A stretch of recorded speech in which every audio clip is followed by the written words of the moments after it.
Chapter 1. The Creature in the Shop.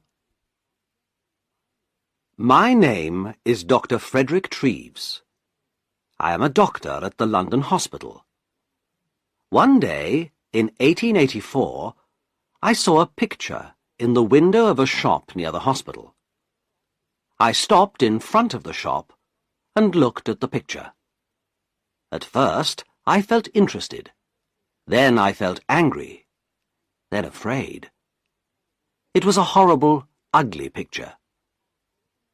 There was a man in the picture, but he did not look like you and me. He did not look like a man. He looked like an elephant. I read the writing under the picture. It said, "Come in and see the Elephant Man, 2 pence." I opened the door and went in. There was a man in the shop. He was a dirty man in an old coat with a cigarette in his mouth. "What do you want?" he asked. "I'd like to see the Elephant Man, please," I said. The man looked at me angrily. "Well, you can't," he said. "The shop's closing now. You can come back tomorrow." "I'm sorry," I said, "but I would like to see him now. I have no time tomorrow. I have a lot of work to do. But I can give you more than 2 pence. The man looked at me carefully. Then he took the cigarette out of his mouth and smiled with his yellow teeth. "All right, sir," he said. "Give me 12 pence, then." I gave him the money, and he opened a door at the back of the shop. We went into a little room. The room was cold and dark, and there was a horrible smell in it. A creature sat on a chair behind a table. I say a creature, because it was not a man or a woman, like you or me. The creature did not move or look at us. It sat very quietly on the chair, in the cold, dark, dirty room, and looked at the table. The creature had a cloth over its head, because of the cold. On the table in front of it, there was a dead flower. "Stand up," said the shopkeeper loudly. The creature stood up slowly. It took the old cloth off its head and put it on the chair. I looked at the creature and felt sad. I am a doctor, so I know a lot about accidents and ill people. I see horrible, ugly things every day. But this creature, this thing, was the worst of all. There were no men or women in the hospital like him. He wore some old trousers, but no shirt, coat, or shoes, so I could see his body very well. His head was the most interesting thing. It was very, very big, like an enormous bag with a lot of books in it. The head did not have much hair, and there was another bag of brown, dirty skin at the back of it. This skin came down below his neck. I could not see one of his eyes very well, because a lot of skin came down in front of his face, too. An enormous red tooth came out of his mouth, under his nose. It looked like an elephant's tooth. The mouth and nose were like holes in the face. The face could not smile or laugh or look angry or sad, because the skin could not move. It was dead, like an elephant's face. There were more bags of dirty skin on the front and back of the creature's body. These bags came down to his legs. The right arm was enormous, and there were bags of skin on it, too. The right hand was like a man's foot. but the left hand, the left arm and the left hand were beautiful. The left arm had wonderful skin, and the fingers of the left hand were long and beautiful. It was like a young woman's hand. "Walk, Merrick," said the shopkeeper angrily. "Come on, quickly, move." He hit the creature with his hand. Slowly, the creature walked across the room. But he could not walk well. His legs were very big and fat, and he had a bad back. He could not walk far without a stick. "All right. Thank you," I said. "Let him sit down. I don't want to see any more." I felt ill, and the smell in the room was very bad. "Yes, sir," said the shopkeeper. "Sit down, Merrick." We went out of the room and closed the door. The shopkeeper smiled at me with his yellow teeth. "Wonderful, sir, isn't it?" he said. "The best elephant man in England. Hundreds of people come to see him, you know. Hundreds. I take him all over the country, I do." "Yes, very interesting," I said. "Can I sit down?" "Yes, sir, of course. Here's a chair." He looked at me, smiling. "Would you like a glass of water, sir?" "Yes, please," I said. Then I looked at the things in the dirty shop. There were 2 or 3 bad apples, and some old black bananas. That was all.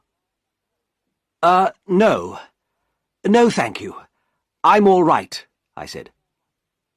Did you call the creature Merrick?" "That's right, sir. Joseph Merrick. The best elephant man in England.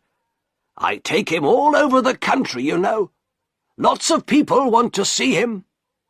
"Yes, I see. Do you get a lot of money?" "Well, sometimes we do, sir, yes.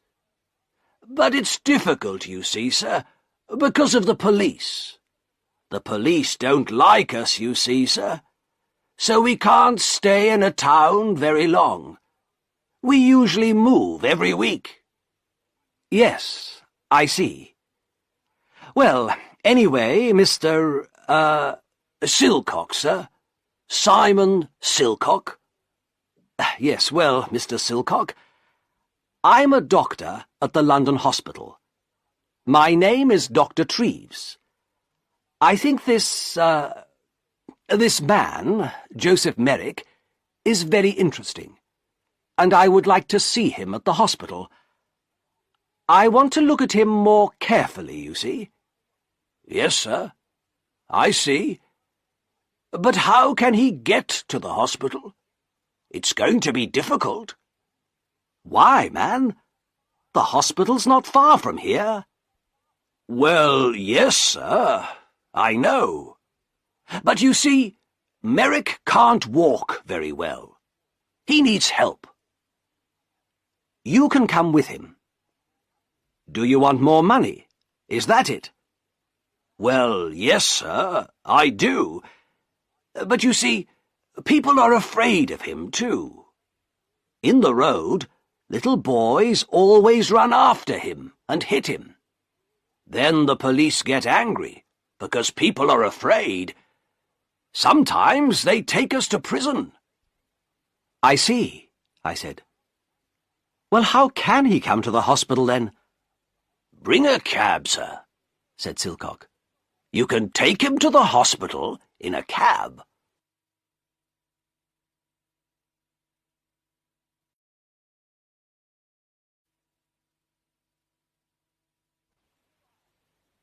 Chapter 2.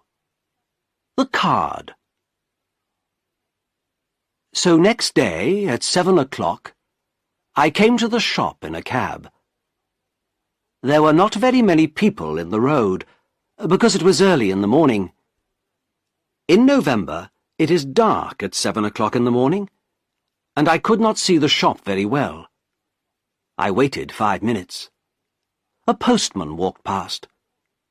Then the door of the shop opened, and the creature, Merrick, came out. I could not see his face or his body. He had an enormous black hat on his head, like a big box. A grey cloth came down from the hat in front of his face. There was a hole in the cloth in front of his eyes. He could see out of the hole, but I could not see in. He wore a long black coat, too. The coat began at his neck and ended at his feet, so I could not see his arms, his body, or his legs. On his feet, he wore big shoes like old bags. He had a stick in his left hand, and he walked very slowly. I opened the door of the cab and got out. "Good morning, Mr. Merrick," I said. "Can you get in?" "Help my upper steps," he said. "I'm sorry," I said. "I don't understand." For a minute, he stood by the door of the cab and said nothing. Then he hit the cab with his stick. "Steps," he said loudly. "Help me up the steps." Then I understood. There were 3 steps up into the cab, and he could not get up them. "Yes, I see. I'm sorry," I said. "Let me help you."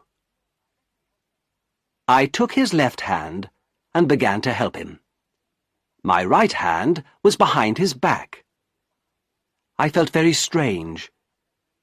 His left hand was like a young woman's, but his back, under the coat, was horrible.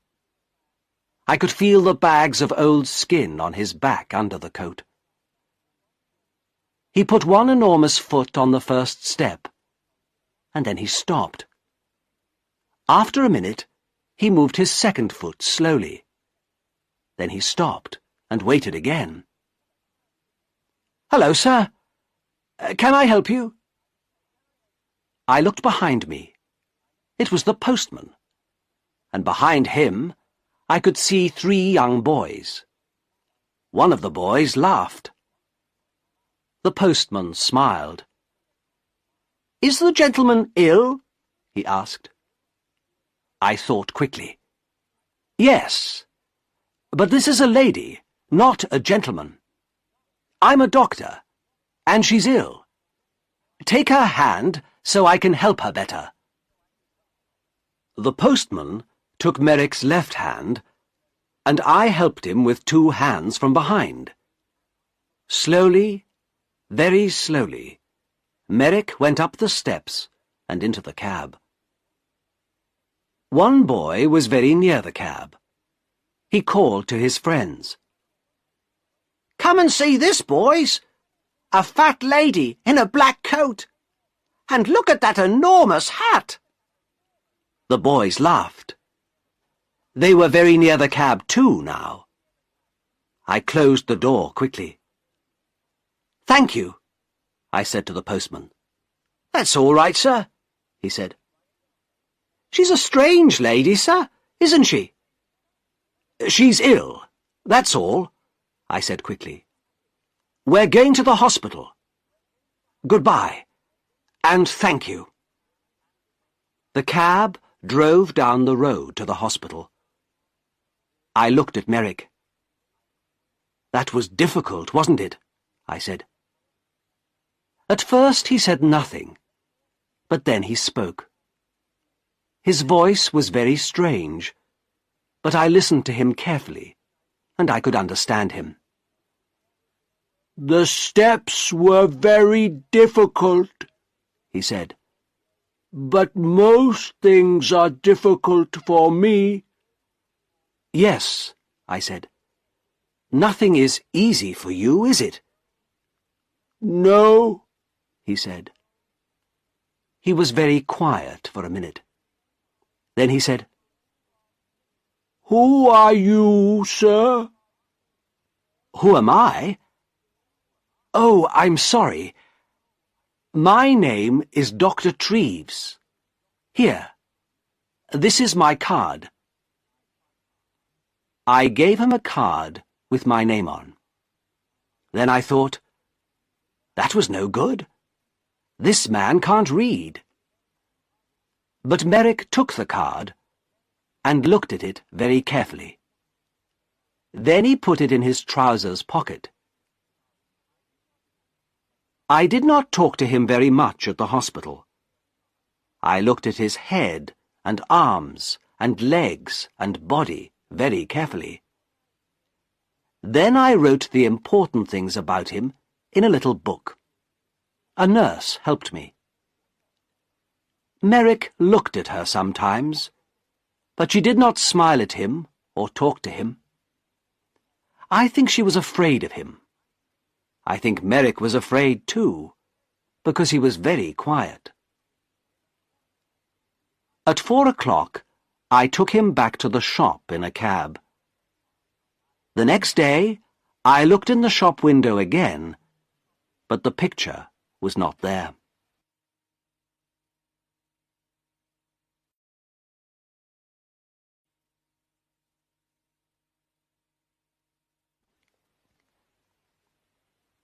Chapter 3. A Letter to the Times.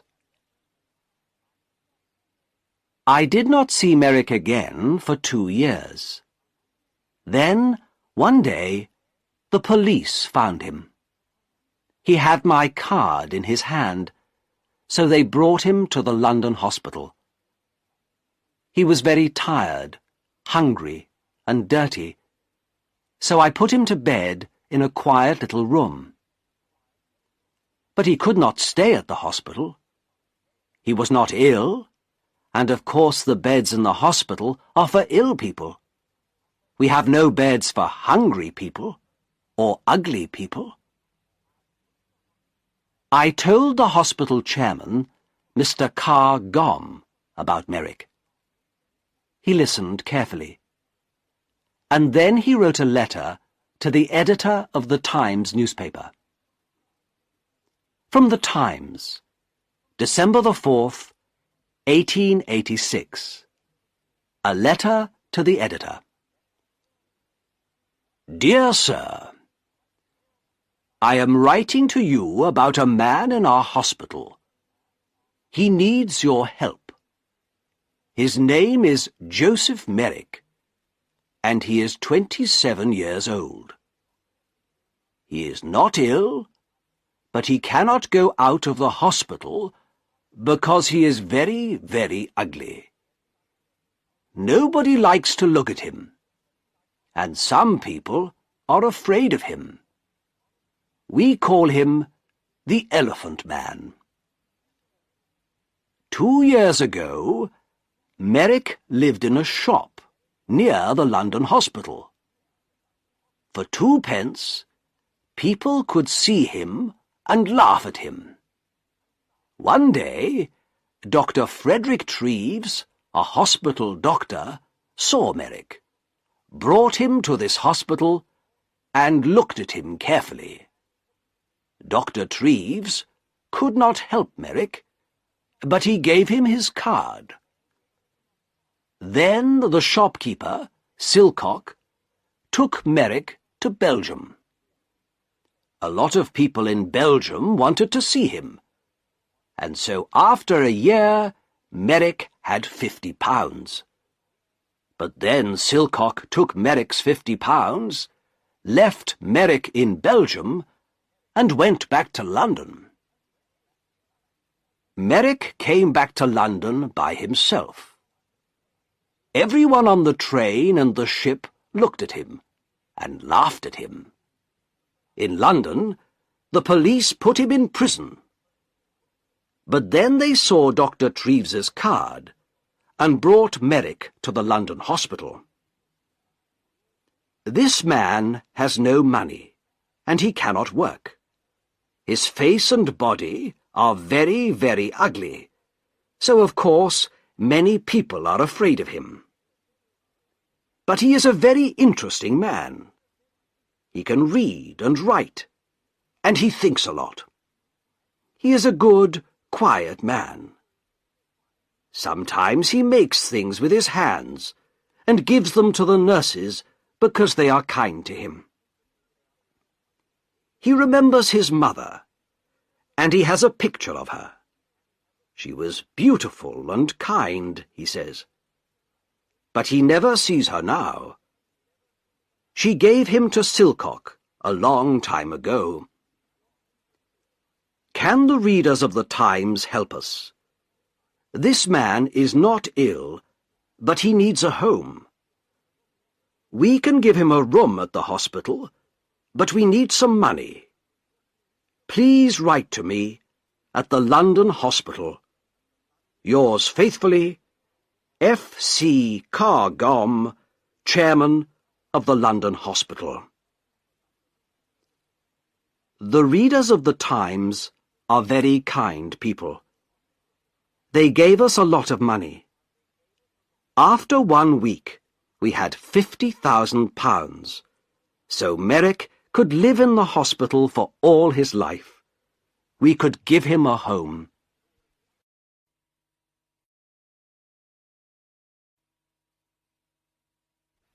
Chapter 4.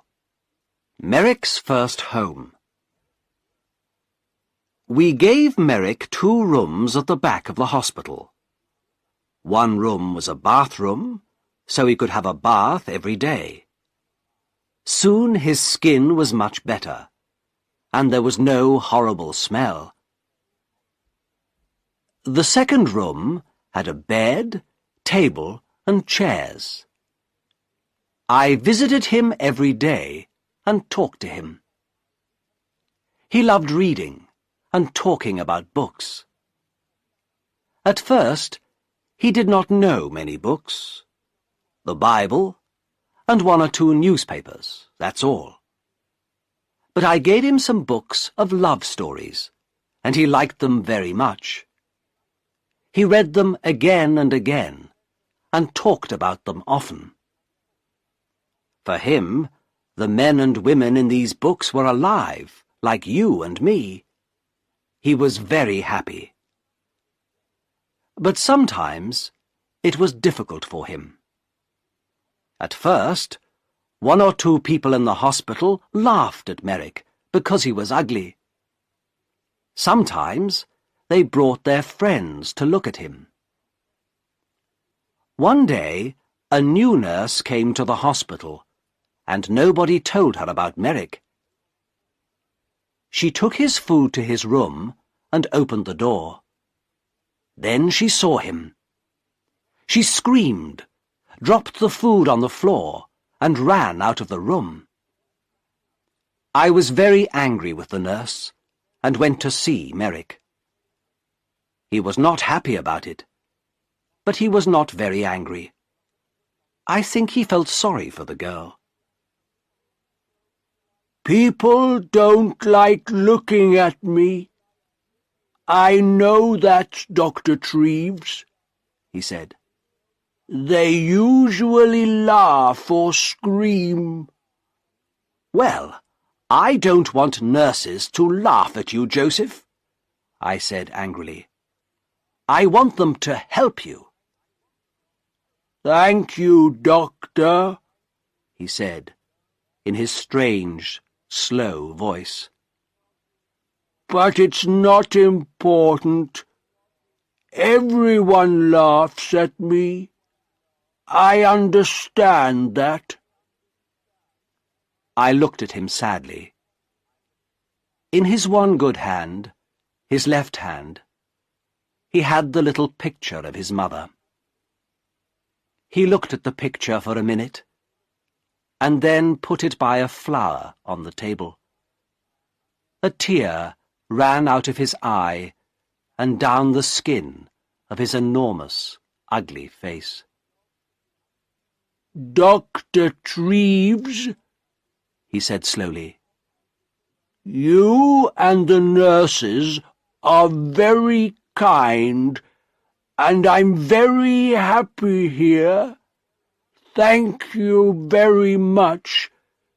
But I know I can't stay here long, and I would like to live in a lighthouse. After the hospital, please. A lighthouse, or a home for blind people.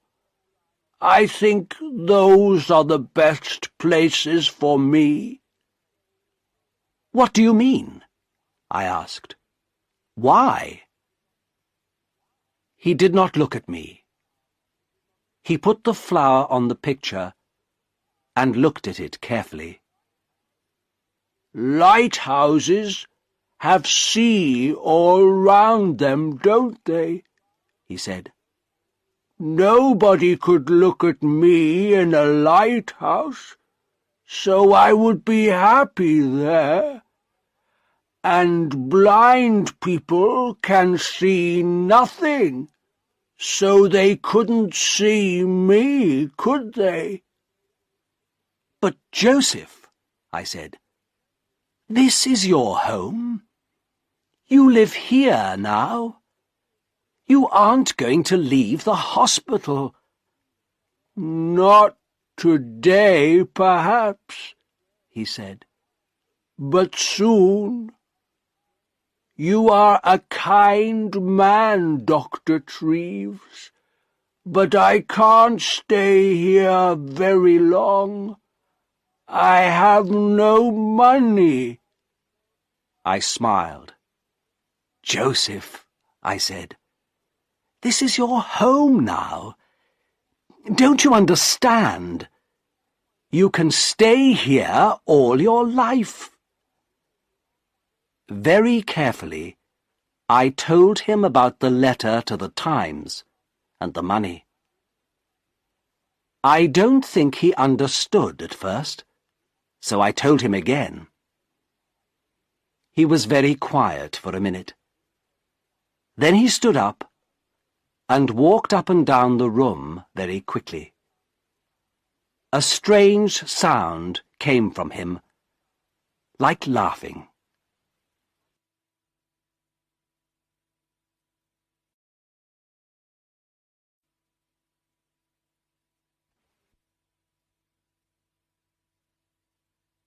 Chapter 5. An Important Visitor. I did not want Merrick to live by himself, like a man in a lighthouse. He read his books and talked to me, but I wanted him to talk to more people, and I wanted him to talk to women. Merrick read about women in his books, but he did not often talk to women. He met the nurses every day, but they did not talk to him very much.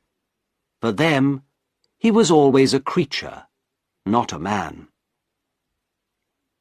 One day, one of my friends, a beautiful young woman, came to the hospital.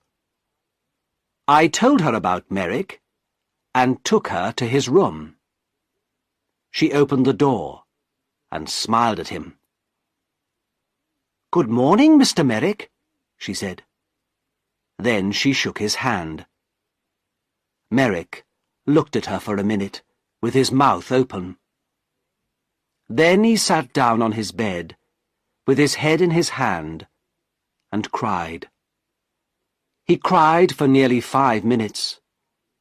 The tears ran down his face, between his fingers, and onto the floor. My friend sat on the bed beside him and put her hand on his arm. She said nothing, but she smiled at him and shook his hand again before she left. "Dr. Treves," he said to me that night. "That lady was wonderful. My mother smiled at me once, many years ago, but no women smile at me now. But this lady smiled at me too, and she shook my hand. A beautiful lady smiled at me and shook my hand." My young lady friend came again the next week and talked to Merrick for half an hour. The week after that, she came again with a friend. They gave him some books and had a cup of tea with him. It was wonderful for him. For the first time in his life, he had some friends. He was a very happy man. He sat in his room and read his books and said no more about living on a lighthouse. People began to read about Merrick in the newspapers, so he had a lot of visitors. Everybody wanted to see him. A lot of important ladies and gentlemen visited him. They smiled at him, shook his hand, and gave him books. Merrick liked talking to these people, and he began to forget about his ugly body. His visitors never laughed at him. He began to feel like a man, not a creature. One wonderful day, a very important lady came to the hospital to visit him. I met the lady and took her to his room. Then I opened the door and smiled at him. "Good morning, Joseph," I said. "There is a new visitor to see you today, a very famous lady." Merrick stood up beside his table. He did not smile, because his face could not smile, but his eyes looked happy. "That's good," he said. "Who is it?" I moved away from the door, and the visitor walked in. "Your Majesty, this is Joseph Merrick," I said. "Joseph, this is Her Majesty, Queen Alexandra, the Queen of England." Queen Alexandra smiled at him. "How do you do, Mr. Merrick?" she said. "I'm very pleased to meet you." Then she shook his hand. Merrick did not move. For nearly half a minute he stood and looked at her with his mouth open. Then he spoke in his strange, slow voice. How do you do, Your Majesty?" he said. But I don't think the Queen understood him, because he tried to get down on his knees at the same time. It was very difficult for him, because of his enormous legs. "No, please, Mr. Merrick. Do get up," said the Queen. "I would like to talk to you. Can we sit at your table?" Yes, of course," he said. They sat at the table.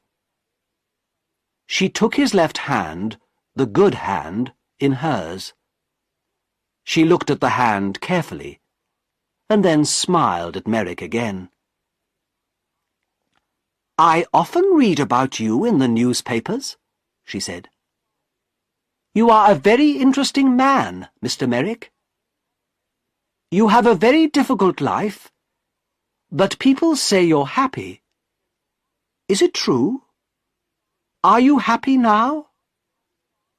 "Oh, yes, Your Majesty. Yes," said Merrick. "I'm a very happy man. I have a home here now, and friends, and my books. I'm happy every hour of the day." "What a wonderful story," she said. "I'm very pleased to hear it. Now, tell me about your reading. I see you have a lot of books here." "Oh, yes, Your Majesty. I love my books," said Merrick. and for nearly half an hour they sat and talked about books. The Queen gave him a little book and some red flowers before she left. After her visit, Merrick began to sing. He could not sing easily, of course, because of his mouth, but all that day there was a strange, happy noise in his room. He looked at the flowers carefully and put them on his table. He had many visits from the Queen, and at Christmas she sent him a Christmas card. Windsor Castle, the 20th of December, 1888. Dear Joseph, here is a small Christmas present for you. I think it looks like me, doesn't it? I do like visiting you very much, and I am going to come to the hospital again in the new year. Happy Christmas, your friend, Alexandra. The present was a picture of Queen Alexandra with her name on it. Merrick cried over it and put it carefully by the bed in his room. Then he sat down and wrote a letter to the Queen. It was the first letter of his life. The London Hospital, 23rd of December, 1888. My dear Queen, thank you very, very much for your wonderful card and the beautiful picture. It is the best thing in my room, the very best, the most beautiful thing I have. This is the first Christmas in my life, and my first Christmas present. Perhaps I had a Christmas with my mother once, but I do not remember it. I have my mother's picture too, and she is beautiful, like you. But now I know many famous ladies and kind people, like Dr. Treves, and I am a very happy man. I am happy, too, because I am going to see you in the new year. Happy Christmas to you, my dear friend. With all my love, Joseph Merrick.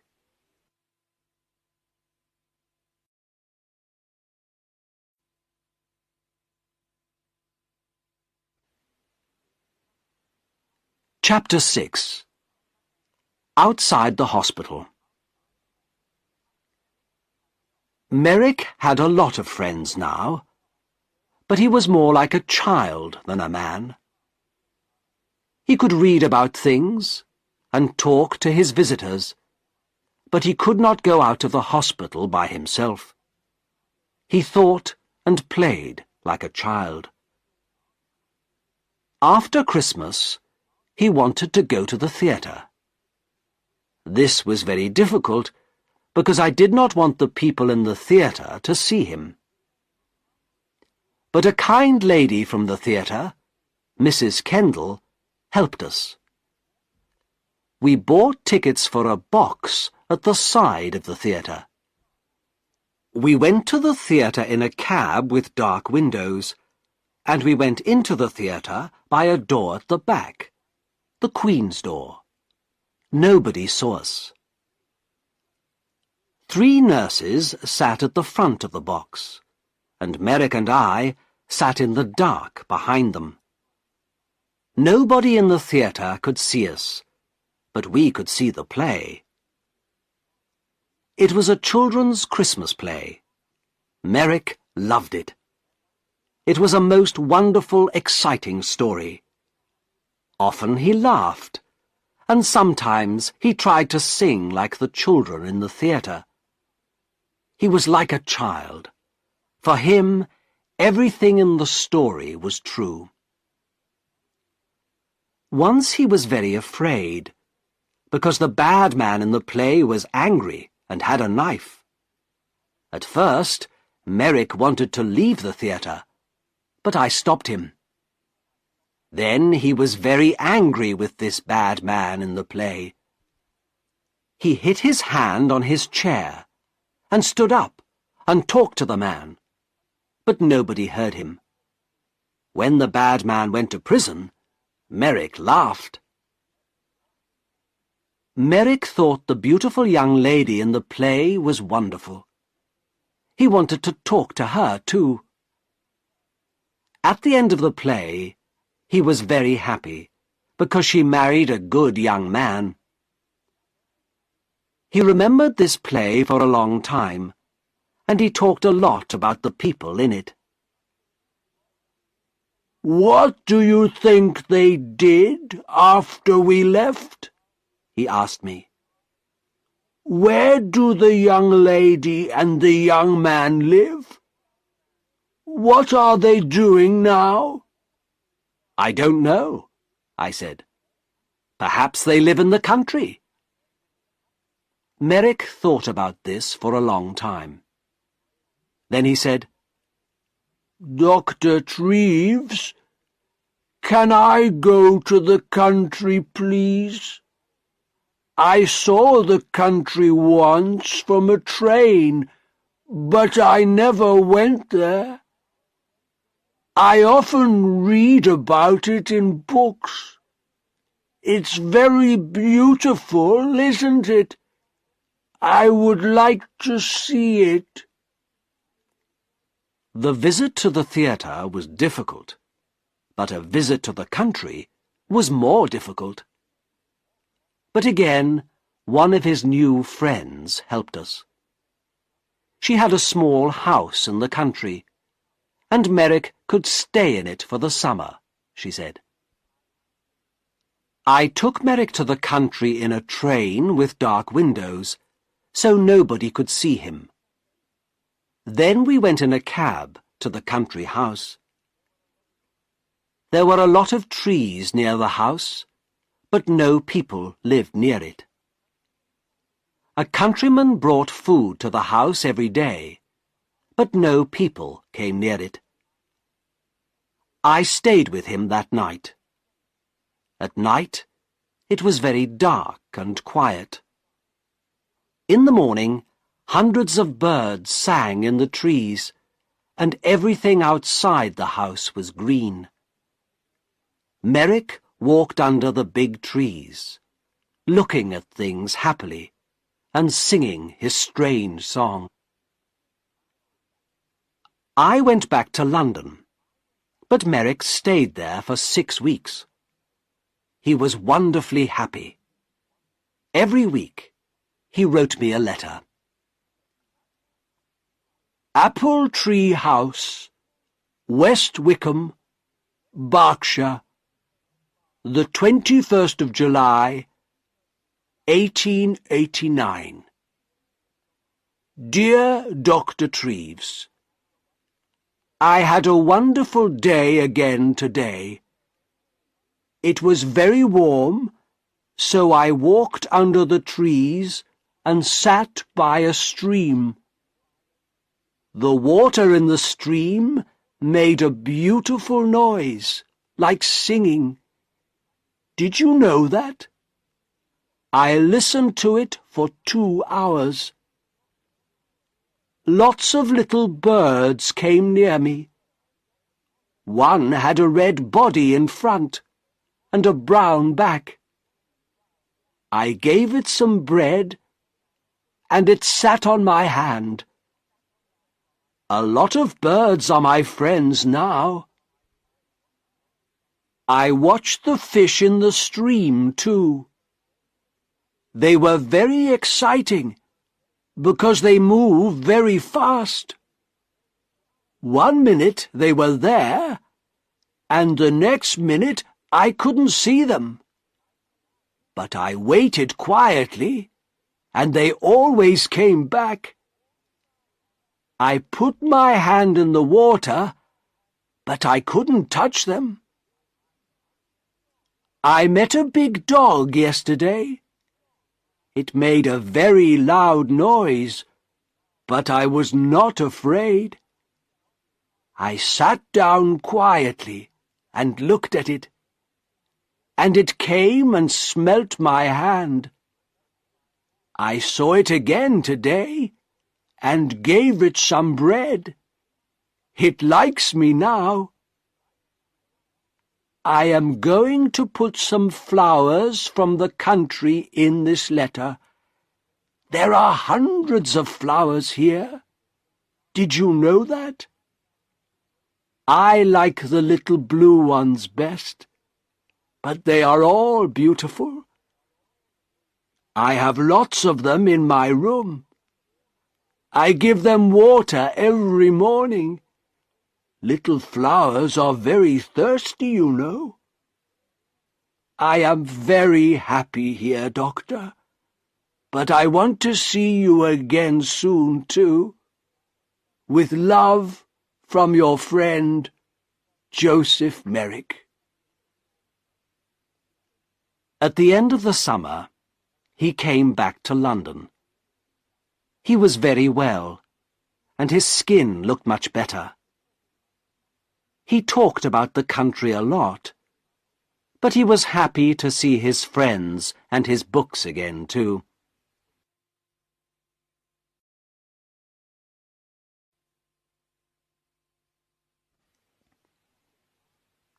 Chapter 7. The Last Letter. 6 months later, in April 1890, I found him dead in bed. He was on his back in bed, so at first I thought he was asleep. I talked to him, but he did not move. Then I saw that the skin on his face was blue, so I knew he was dead. He did not usually sleep on his back. His enormous head was very heavy, so he usually sat up in bed, with his arms round his legs, and his head on his knees. He could sleep well like this. But he wanted to sleep on his back like you and me. He tried to sleep on his back that night, but his heavy head came off the bed, and he broke his neck. He died very quickly. Next day, the chairman of the London hospital, Mr. Carr Gomm, wrote to the editor of the Times again. The Times, April the 16th, 1890. Dear Sir, 3.5 years ago, I wrote to you about a man called Joseph Merrick. This man was called the Elephant Man, because he was born with a very ugly body. Merrick was not ill, but he could not work, and he had no money. The readers of the Times felt sorry for him, and they gave me a lot of money for Merrick.